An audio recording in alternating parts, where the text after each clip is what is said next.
Adrian Wojnarowski with a late night Woj bomb. And this is a bomb, a nuclear explosion. It's 3 o'clock in the morning, and we got a Sixers trade. Clippers, Sixers, blockbuster deal. Unbelievable. So Tobias Harris is coming to Philadelphia. So here's the deal. Tobias Harris, Boban Marjanovic, Mike Scott coming to Philly for Landry Shamet, Wilson Chandler, Mike Muscala, 2020 first rounder, and the 2021 unprotected first via Miami, and also 2 second-round selections.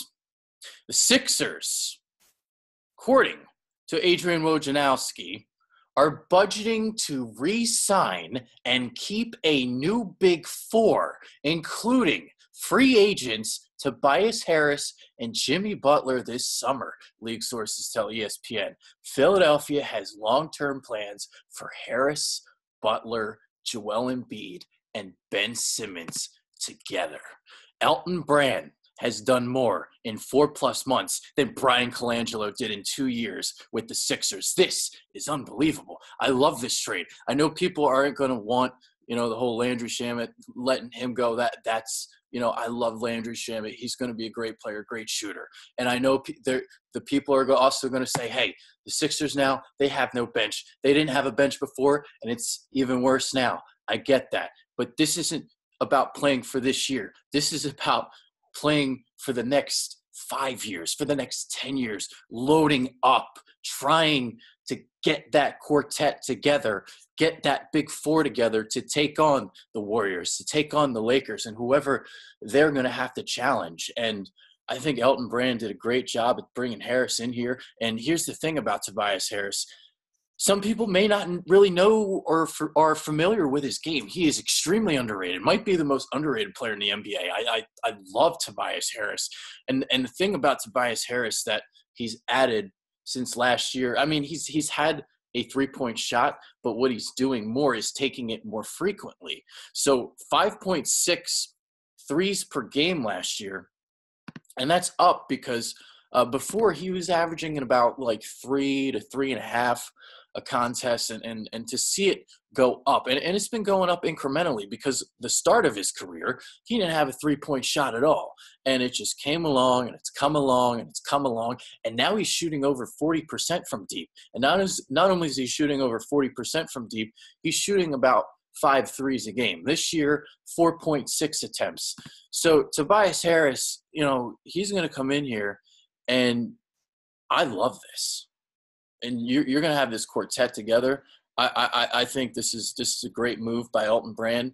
I love this. Love it. I guess we'll get more into this tomorrow. It's late night. It's hard to kind of wrap around everything.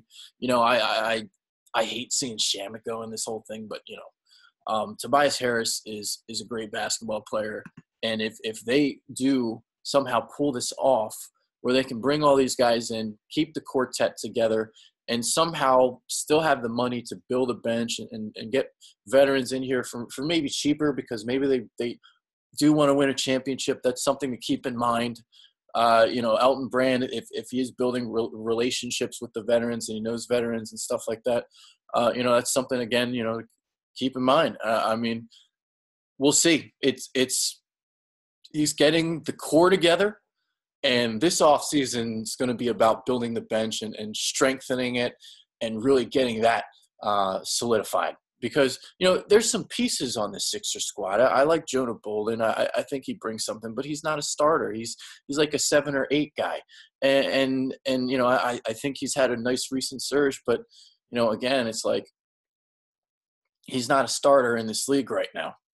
And that's the problem. The bench isn't there for Philly, but they're loading up. They're getting there. It's all still a work in progress, and you got to trust the process. That's what you got to do. So just to run quickly what Tobias Harris' stats were this year for the Clippers: 20.7 points per game, 7.9 rebounds, 2.7 assists, 0.7 steals, zero point 0.4 blocks, and then in terms of the three-point shot, 42.2% and 4.6 attempts from beyond the arc per game. Also shooting 49.3% from the field. So, look, he's a really good player. And I think people are going to like him in Philadelphia. He's still only 26 years old. He's in the prime of his career. You're going to get, say 4 to 5 years left of him in the prime of his career.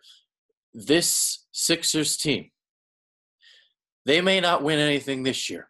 They may not even get past, the second round of the playoffs, but they're building something. There's a core, and now the next couple off seasons is going to be about solidifying the bench. Trust the process. Trust it. That's all I got to say. I'm out of here. I'm going to bed. See ya.